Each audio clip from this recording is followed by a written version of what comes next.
হুজুর এইগুলো হয়েছে নাকি?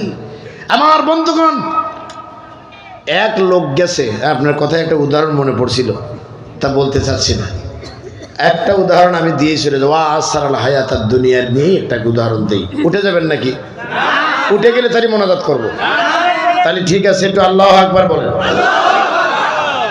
আপনি কি কষ্ট পাচ্ছেন? আল্লাহু আকবার বলেন। হ্যাঁ, আমার বিএনপি বাইরেও এখন দাঁড়া আছে, খেলা হবে। হ্যাঁ, মিল্টন রোড থেকে নেত্রিক বাইর করে দিছাও, কথা কর না কে? এবার আর কোনো রক্ষা নাই, আমরা আছি, ঠিক কিনা বলেন? তবে যাই কিছু হবে, আগামীর যদি ফেয়ার নির্বাচন হয়, ইনশাআল্লাহ, ইনশাআল্লাহ বলেন, ইনশাআল্লাহ আমরা দেখব, ঠিক কিনা বলেন আমার বন্ধুগণ। তবে আমি আল্লাহর অনেক প্রশংসা করি যে আমাদের দেশের মানুষ মাইর খাওয়ার পরেও আমরা এখনো হিংস্র জানোয়ারের মতো আচরণ করিনি। দুই একটা জায়গায় বিচ্ছিন্ন ঘটনা ঘটছে, তাছাড়া কি কিছু হয়েছে? আর পরিবেশ একেবারে শান্ত, ঠিক কিনা বলেন আমার বন্ধুগণ। ওয়াসারাল হায়াতাদ দুনিয়া, আল্লাহ বলছেন যারা সীমা লঙ্ঘন করেছে এবং দুনিয়ার জীবনকে গুরুত্ব দিয়েছে, দুনিয়ার জীবনকে গুরুত্ব দিতে যায় কাউকে সম্মানী লোককে সম্মান করতে পারে নাই, পারছে কি? বরং সম্মানী লোকগুলোকে অপমানিত করা হয়েছে। মামুনুল হকের মতো আলেমকে নিজের স্ত্রী নিয়ে রিসোর্টে গেছে, উনি বলছে কাবিল নামা কই। এখন যিনি প্রশ্ন করছেন, ওনাকে যদি বলা যেত তোমার মার যে বিয়ে হয়েছিল, তোমার মার কাবিল নামাটা কই, তুমি একটু দেখাও, নাহলে তুমি যারা সন্তান। আমাদের সাইদি সাহেব যারা সন্তানের একটা বাংলা বলছিলেন না পার্লামেন্টে, আমাকে যারা রাজাকার বলে তারা পিতৃ পরিচয়হীন অবৈধ সন্তান। এই কথাটা ওই পার্লামেন্টের এমপি মন্ত্রীদের বুঝতেই সময় লাগছে কয়েকদিন। আরে বললো কি, বাড়িতে যা হয়তো স্ত্রী বলছে তোমরা না যারা সন্তান, কও কি, কয় যে ওই যে সাইদি রাজাকার বলছে যারা আমাকে রাজাকার বলে তারা পিতৃ পরিচয়হীন অবৈধ সন্তান। তাইলে তোমরা ওজন করে দেখো না? কয় না, আমরা তো জানি যারও সন্তান। কয় ওইটা মোটিফাই করে বানাইছে এইটা। সুবহানাল্লাহ কোন আমার বন্ধুগণ, এত অপরাধ করেছে, অহংকার। আহারে আল্লাহ মাফ করে দাও। ছোট্ট পর্যায়ের নেতা এসে কাছে বলতে, হুজুর আমার এলাকায় কিন্তু স্লোগানের ওয়াজ করবেন না, আমার এলাকায় কিন্তু হুঙ্কার দিবেন না, দিলে কিন্তু বিপদে পড়লে আমরা জানি না। বলছে কিনা? এই যে ফোসফাস করছে, সংশোধনের জন্য আমরা সব সময় বলতাম অহংকার করো না, অহংকার করে রাস্তায় ঘুরো না, বলছি না আমরা? তারপরও কি মানছি? এবার একটা উদাহরণ শোনেন, এটা শুনে যাবো। শুনে, সাপ আর ব্যাঙের সঙ্গে বন্ধুত্ব। সাপ আর কি? এটা আওয়াজ দিতে হবে, সাপ আর কি? তো সাপ আর ব্যাঙের সঙ্গে বন্ধুত্ব মানি তো একটু অদ্ভুত ব্যাপার, কেননা সাপ তো ব্যাঙকে খেয়ে ফেলবে, এটাই স্বাভাবিক কথা। তো কথাবার্তা এক পর্যায়ে সাপ এবং বন্ধু কথা বলতেছে দুজন একসঙ্গে। সাপ ডেকে বলছে, তোমার কোনো মনের কথা থাকলে বলতে পারো। কয় মনের কথা কি বলবো দোস্ত, তোমার শরীর তো আমার শরীর তো একের কাজ শেষ করে, তোমারটা তো একেবারেই ক্লিন শেপের মতো, দেখতে একদম মানে সুন্দর, তুমি দোড়া কাঠা, তুমি মানুষকে সুন্দর খেলা দেখাতে পারো। আমি ব্যাং, আমার পা যায় একদিকে ওদিকে, আমার তো ডিল নেই। কথা কি বুঝতে পারছেন? তবে তোমার একটা অভ্যাস আছে, এই অভ্যাসটা একটু বিরক্ত লাগে। কয় কি? কয় তুমি সব ভালো লাগে, কিন্তু মাঝে মধ্যে যখন এভাবে যখন ফোঁস করে ওঠো তখনই দেখতে একটু বিশ্রী লাগে, রাগা যাবে না। এই কথা বলাও শেষ, সাপ ফোঁস করে ওঠাও শেষ, ব্যাং এক লাফ দিয়ে পড়ে গেছে পানির ভিতরে। সর্বনাশ, বন্ধু এখন রেগে গেছে। পাশেই ছিল এক রাখাল, হাতে ছিল হেদায়েতুল্লাহ।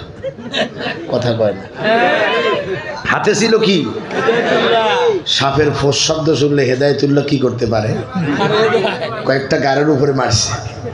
মারার পরে সাপ আর কোনো খোঁজ খবর নেই। কিছুক্ষণ পর ব্যাং উঠে এসেছে। উঠে আসার পরে দেখছে আমার বন্ধুর কোনো শব্দ পাচ্ছি না। কাছে যায় দেখে বন্ধু আমার এখন সোজা হয়ে আছে। তো সোজা হয়ে আছে, সাপ বন্ধুর পাশে শিয়ারে বসে বলতেছে, দোস্ত সেই সোজা হইলা, কিন্তু গার বাঁকা করে হইলা, আগে হতে পারলা না।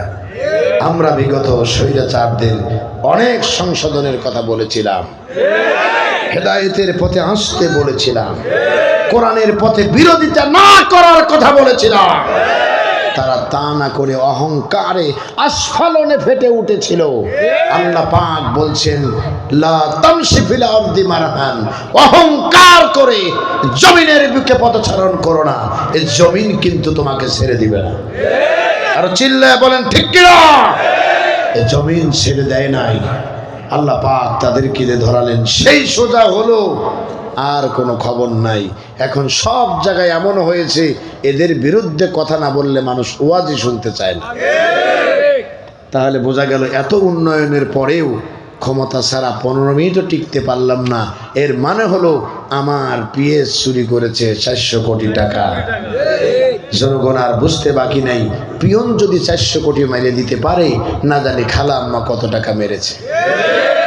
চোরের এই বিচার এ দেশে হওয়া দরকার আছে না নাই? হযরত ওমরের নাম আপনারা শুনেছেন? কথা বলেন, শুনেছেন? এদেশে যারা ক্ষমতা পায় তারা গরিব থেকে কোটিপতি হয়। আর ইসলামী সরকারের নিয়ম হলো, যেদিন থেকে ইসলামী ল চালু হবে সেদিন থেকে যারা ক্ষমতা চালাবে এদের সম্পদের পাই টু পাই হিসাব দিতে হবে, কিভাবে বৃদ্ধি পেয়েছে তা জানতে হবে। বলেন ঠিক কিনা? হযরত ওমরের কথা না বলে হযরত আবু বকরের একটা কথা বলবো। হযরত আবু বকর, কথা না 2 নম্বর হয়ে গেল। হযরত ওমর রাষ্ট্রীয়, আবু বকর রাষ্ট্র থেকে কিছু চিনি পান। কি পান? তিনি মদিনা প্রজাতন্ত্রের প্রধান মন্ত্রী, চিনি পান তিনি। এই চিনি বাড়িতে নিয়ে এসে খান। একদিন স্ত্রী ডেকে বলল, বাচ্চাদেরকে একটু কিছু গুরুত্বপূর্ণ বাড়িতে কিছু হালুয়া টালুয়া তৈরি করতে চাই, একটু যদি সম্ভব হয় তাহলে একটু একদিনেরটা বেশি এনে দিও, পরের দিন না আনলেও চলবে। আমার বন্ধুগণ, হযরত আবু বকর রাদিয়াল্লাহু তাআলা আনহু বললেন, এটা আমার পক্ষে সম্ভব নয়, তার কারণ আমি রাষ্ট্রের মালিক, আল্লাহ আমাকে করেছেন, আমি প্রধানমন্ত্রী, আমি আগামীকাল বাঁচবো কিনা তো কোনো গ্যারান্টি আমার কাছে নাই, সুতরাং এটা আমার পক্ষে সম্ভব নয়। এইভাবে কয়েকদিন চলে গেল, মোটামুটি ধরেন 1 সপ্তাহ পার হওয়ার পরে হঠাৎ দেখে হালুয়া অথবা বিরিয়ানি তৈরি হয়ে গেছে।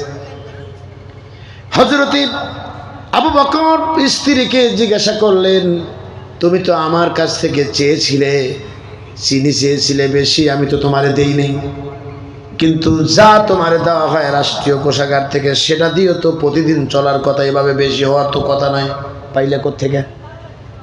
স্ত্রী ডেকে বললেন, প্রাণের স্বামী আমার, আমি আপনার কথায় বিশ্বাস করে নিয়েছিলাম, আর আমি আমার সেই প্রতিদিনের অংশ থেকে একটু একটু করে জোগায় রেখে দিয়েছিলাম, যে একটু বেশি হয়ে গেছে ওইটুকুর সঙ্গে দিয়ে একসঙ্গে লাগায় এটা তৈরি করেছি।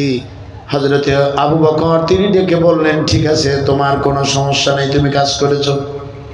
বাইতুল মালের কোষাগারের দায়িত্বে যা আছে তার কাছে চলে গেলেন, আর ডেকে বললেন, আমার বাড়ির চিনি প্রতিদিন একটু বেশি করে দেওয়া হয়, যতটুক পর্যন্ত জোগায়া রেখে রেখে আমার স্ত্রী এতটুকু তৈরি করেছে, প্রতিদিনের খাতা থেকে এতটুকু পরিমাণ কম দিবেন আজকের থেকে।